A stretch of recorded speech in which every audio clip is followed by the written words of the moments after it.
I made a film that was impossible to make, but I didn't know it was impossible, and that's how I was able to do it. Mars et Avril is a science fiction film. It's set in Montreal, some 50 years in the future. No one had done that kind of movies in Quebec before because it's expensive, it's set in the future, and it's got tons of visual effects, and it's shot on green screen. Yet this is the kind of movies I wanted to make ever since I was a kid, really, back when I was reading some comic books and dreaming about what the future might be. When American producers see my film, they think that I had a big budget to do it, like 23 million. But in fact, I had 10% of that budget. I did Mars et Avril for only 2.3 million. So you might wonder, what's the deal here? How did I do this?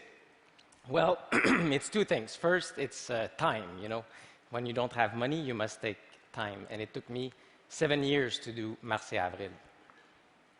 The second aspect is love.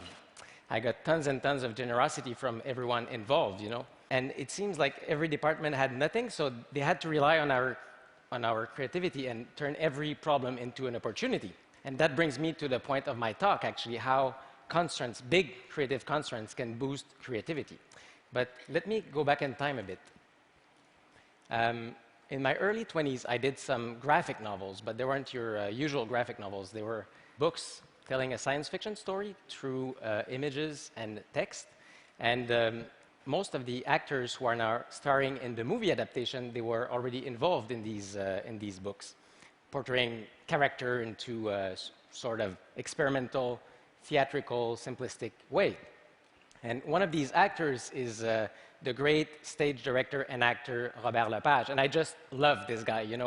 I've been in love with this guy since I was a kid. His career I admire a lot. And I wanted this guy to be involved in my crazy project. And he was kind enough to lend his image to the character of Eugène Spaak, who's a cosmologist and artist who seeks relation in between time, space, love, music, and women.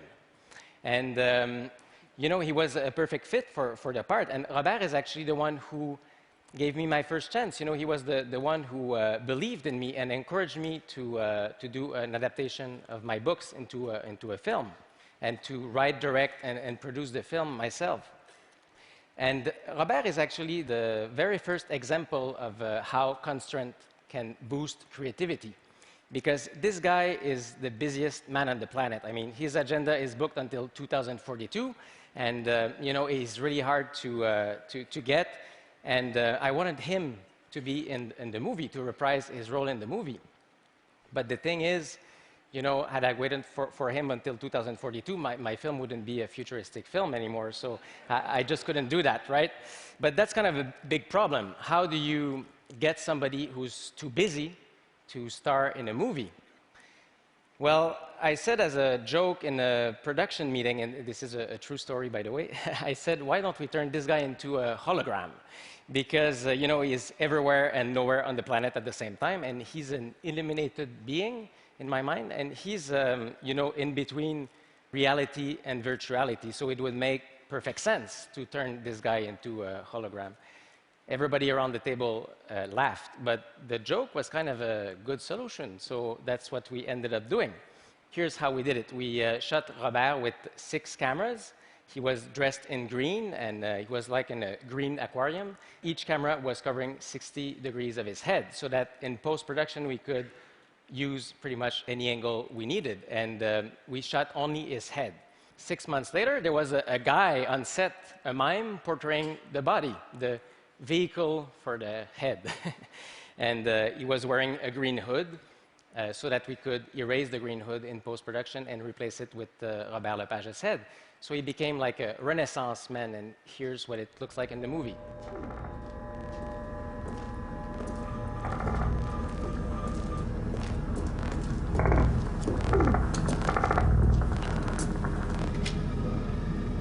Comme d'habitude, le dessin d'Arthur ne tenait pas compte des défis techniques.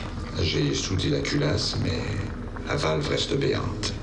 Je me suis permis de remonter les soupapes pour diminuer la pression dans la caisse de résonance, mais je pense avoir heurté une corde sensible. Ça sonne toujours trop grave. C'est normal, l'instrument finit toujours par ressembler à son modèle.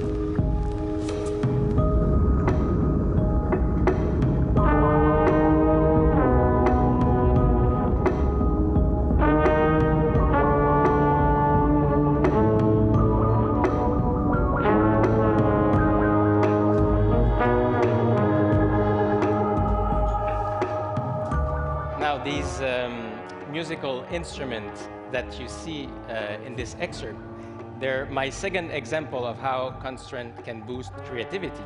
Because I desperately needed these objects in my movie. They are objects of desire, they are imaginary musical instruments, and they carry a nice story with them. Actually, I knew what these things would look like in my mind for many, many years. But my problem was I didn't have the money to pay for them. I couldn't afford them. So that's kind of a big problem too. You know, how do you get something that you can't afford? And you know, I woke up one morning with a pretty good idea. I said, what if I have somebody else pay for them? You know, and but who on earth would be interested by 7 not yet built musical instruments inspired by women's bodies, you know? And I thought of Cirque du Soleil in Montreal because who better to understand the kind of crazy poetry that I wanted to put on screen?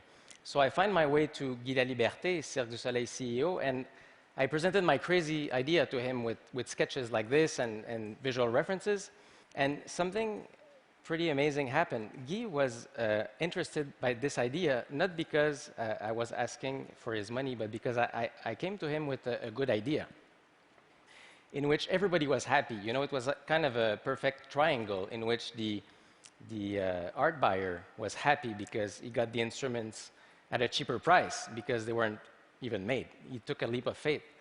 And the artist, Dominique Engel, brilliant guy, he was happy too because he had a dream project to work on for a year. And obviously I was happy because I got the instruments in my film for free, which was kind of what I tried to do. So here they are. And my last example of how constraints can boost creativity comes from the green, because this is a weird color, you know, a crazy color, and you need to replace the green screens eventually, and you must figure that out sooner than later. And I had, again, pretty much, you know, ideas in my mind as what the world would be. But then again, I turned to my childhood, you know, imagination and went to the work of Belgian comic book master François Skeuten in Belgium. And this guy, he's another guy I admire a lot, and I wanted him to be involved in the movie as a production designer. But people told me, you know, Martin, it's impossible, the guy is too busy and he will say no. Well, I said, you know what, instead of mimicking his style, I might as well call the real guy and ask him. And I sent him my books, and he answered that he was interested in working on the film with me because he could be a big fish into a small aquarium. In other words, there was a space for him to dream with me. So here I was with one of my childhood heroes, you know, drawing every single frame that's in the film to turn that into Montreal in the future. And it was an amazing collaboration to work with this great artist whom I admire. But then, you know, eventually you have to turn all these drawings into reality.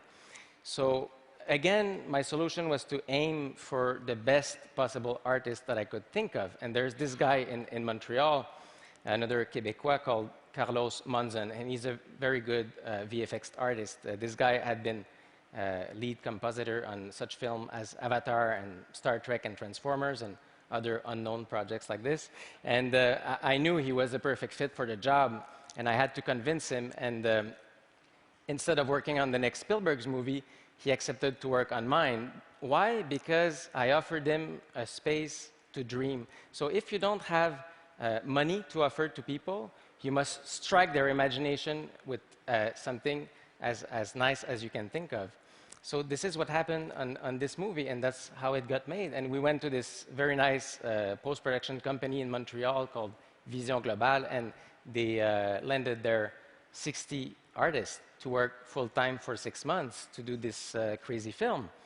So I want to tell you that if you have some, crazy ideas in your mind and that people tell you that it's impossible to make, well, that's an even better reason to want to do it, because people have a tendency to see the problems rather than the final result.